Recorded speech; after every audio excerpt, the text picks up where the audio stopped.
তো hello friend, আজকে তোমাদের সঙ্গে শেয়ার করবো ওলকপি রান্নার রেসিপি। তার জন্য দেখো পেঁয়াজ কুচি করে নিয়েছি, এদিকে দেখো লঙ্কা কেটে নিয়েছি, ওদিকে লবণ নিয়েছি পরিমাণ মতো হলুদ আছে, আর দারচিনি মানে গোটা দারচিনি থেতো করে নিয়েছি, আদা বাটা আছে আর জিরে বাটা আছে, আর এদিকে ওলকপি ভালো করে কেটে মানে ধুয়ে পরিষ্কার করে রেখে দিয়েছি।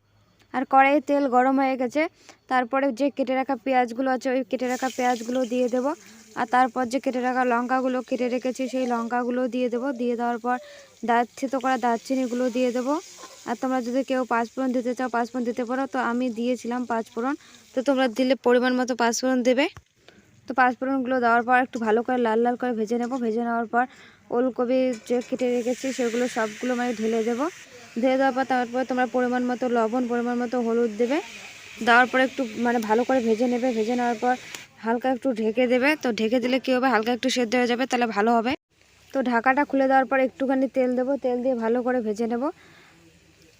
তো তেল দিয়ে ভালো করে ভাজা হয়ে গেছে, এখন মশলাগুলো দিয়ে দেবো। আদা বাটা, জিরে বাটা ভালো করে দিয়ে ভালো করে মানে ভেজে নেব।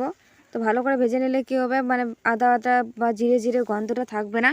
এদিকে দেখো কপিগুলো আমি সুন্দর করে ভেজে নিয়েছি, আর এদিকে দেখো জল নিয়ে নিয়েছি। তো এখন জল দিয়ে দেবো। তো পরিমাণ মতো জল দেবো, তোমাদের যা যা যতটা দরকার সেভাবেই জল দেবে। তো জল দেওয়া হয়ে গেছে। আর এদিকে বেশি মাছ দেবো না, 4 পিস মাছে দেবো। তো মাছগুলো এখন দিয়ে দিচ্ছি। এগুলো এখন দেবো। মাছগুলো দেওয়ার পর কিছুক্ষণ হালকা আছে রেখে দেবো।